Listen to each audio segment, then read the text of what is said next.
नमस्कार, आप देख रहे हो जोधाना न्यूज। आइए चलते हैं आज की बड़ी खबर की ओर। जोधपुर से पत्रकार रामेश्वर सोनी की खास रिपोर्ट। बैनर विमोचन, एक शाम श्री खाटू श्याम बाबा के नाम भजन संध्या। जोधपुर में पाल रोड स्थित रूपनगर साईं धाम मंदिर में शिव महापुराण कथा चल रही है, जिसकी 8 जनवरी को पूर्ण आरती होगी।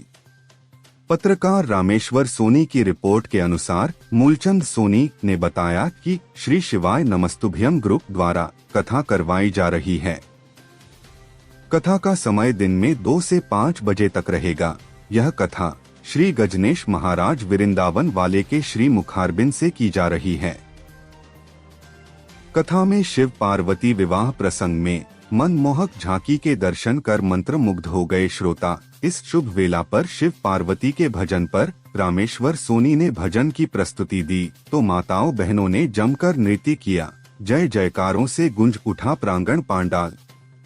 इसी कड़ी में एक शाम श्री खाटू श्याम बाबा के नाम भजन संध्या रखी गई है, जिसमें 7 जनवरी बुधवार की शाम 6 बजे से प्रभु इच्छा तक भजनों की सरिता बहेगी, जिसमें भजन गायक रामेश्वर सोनी एंड पार्टी द्वारा भजनों की प्रस्तुति देंगे। आप सभी श्याम प्रेमी भक्त सपरिवार आमंत्रित हैं। सभी भक्त जनों से अनुरोध है कि इस खाटू श्याम भजन संध्या में ज्यादा से ज्यादा संख्या में पधार कर भक्ति रस पान कर आनंद लेवे और श्री खाटू श्याम बाबा एवं ज्योत के दर्शन का लाभ प्राप्त करे। कथा में NCB zonal director Shri Ghanshyam Soni का मंच पर साफा माला पहनाकर मोमेंटो देकर सम्मान किया गया। जोनल डायरेक्टर साहब ने कहा कि नशे को ना, जिंदगी को हाँ। बच्चों को मोबाइल कम यूज करना चाहिए और अपने परिवार से संस्कार अति आवश्यक है। किसी भी प्रकार की नशे की लत नहीं पड़े, बच्चों पर ध्यान देना चाहिए।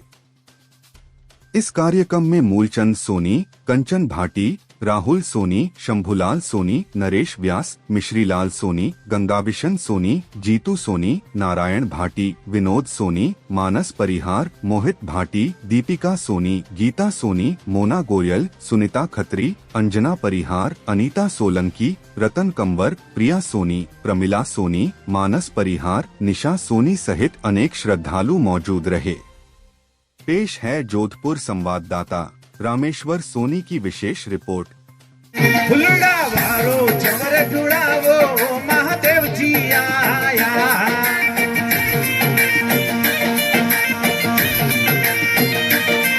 महादेव जी आया, शुक्रा बादल छाया, घूमर घालो जियो जियो घूमर घालो, लुड़ लुड़ ने घूमर घालो, सहेलिया हो पार्वता जी आया।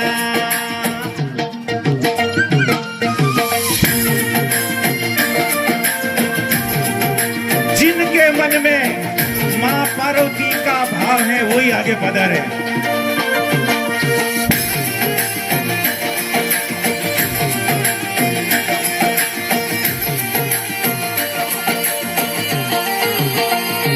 लक्ष्मी वारो नजरे उतारो, पार्वता जी आया।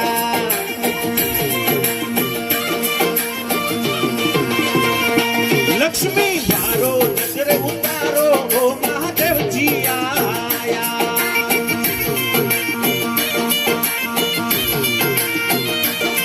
महादेव जी आया, संग में पर्वतन लाया, घूमर घालो जियो जियो घूमर घालो, लुड़ लुड़ ने घूमर घालो, सहेलिया ओ महादेव जी आया।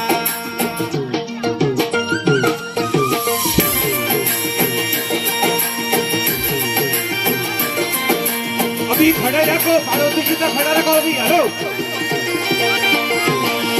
बीच में खड़े रखो अभी।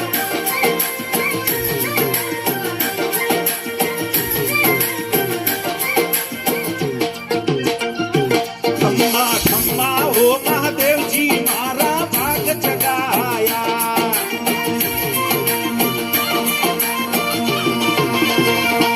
खम्मा खम्मा ओ पार्वता मारा भाग जगाया।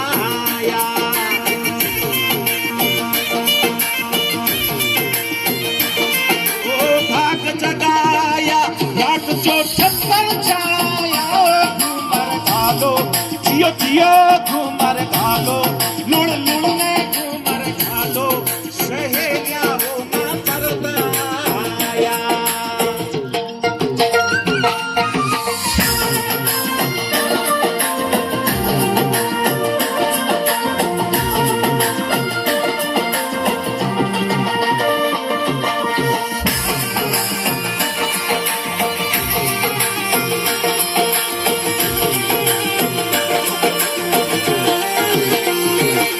रे आसन रे नीचे मारी गलती रखो दबाया।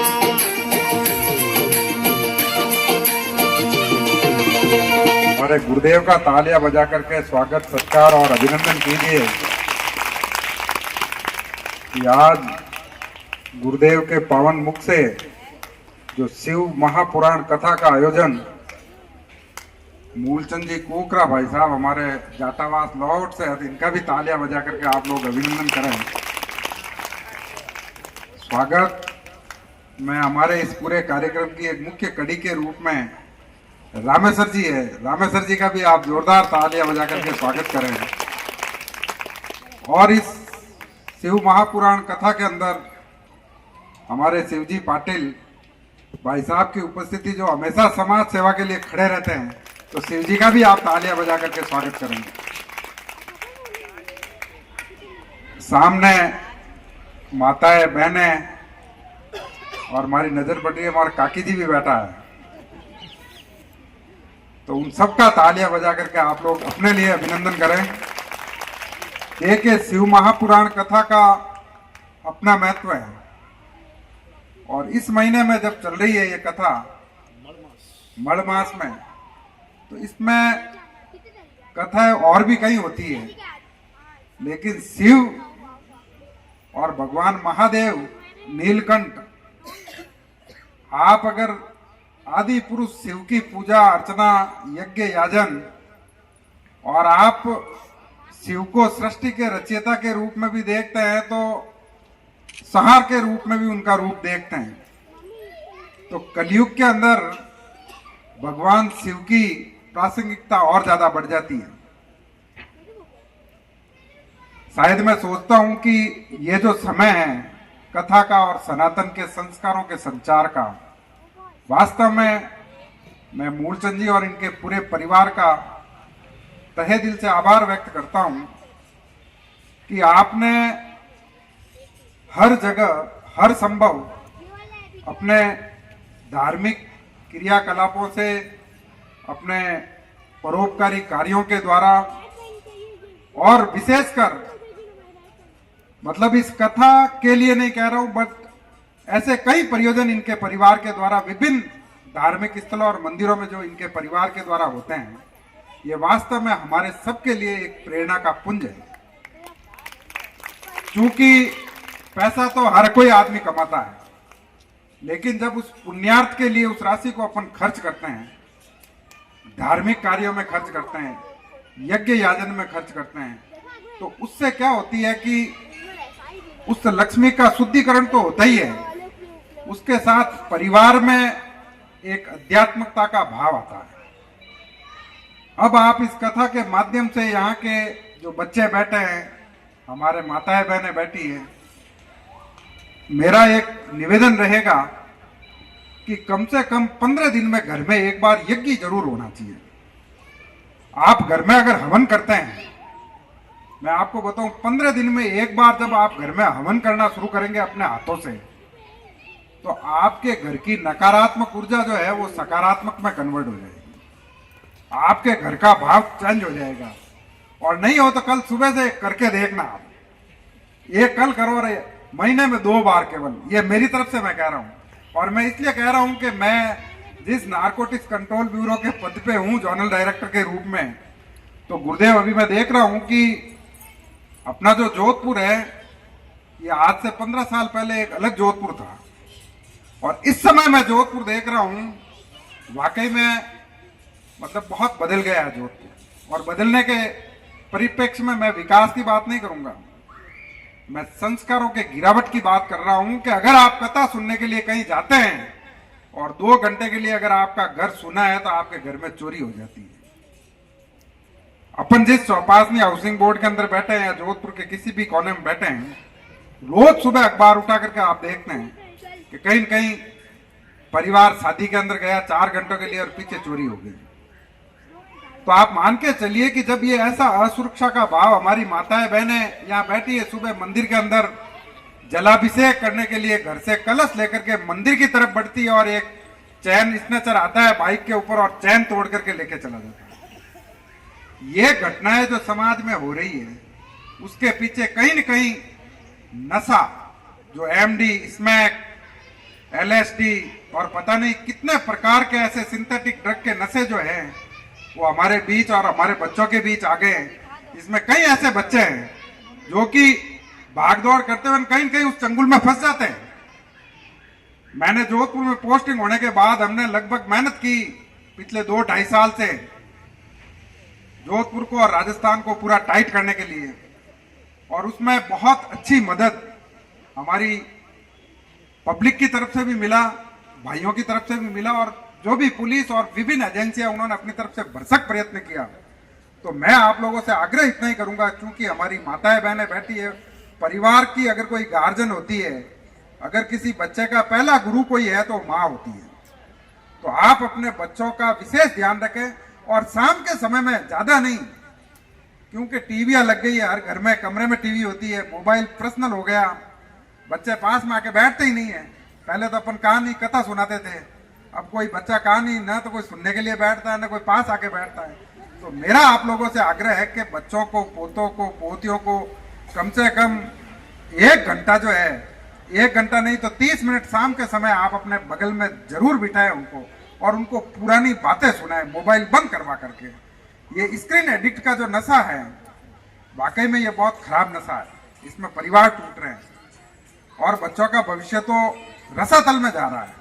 तो ऐसे में मेरा विशेष आग्रह है, इस शिव महापुराण कथा के पावन, पुनीत और पवित्र कार्यक्रम के द्वारा समाज में जो गुरुदेव के श्रीमुख से आप कथा का रसास्वादन कर रहे हैं, तो हमारे में सनातनी संस्कारों तो संचार हो ही हो, लेकिन हमारी जो यंग जनरेशन है, हमारी जो यंग पीढ़ी है, उनके बीच में जो धार्मिक क्रियाकलाप है वो उनके हाथों से करवाइए। हमारे बच्चों को आहुति देनी नहीं आती, क्योंकि घर में जब यज्ञ होता ही नहीं है, हवन होता ही नहीं है, तो आहुति देना सीखेंगे कब?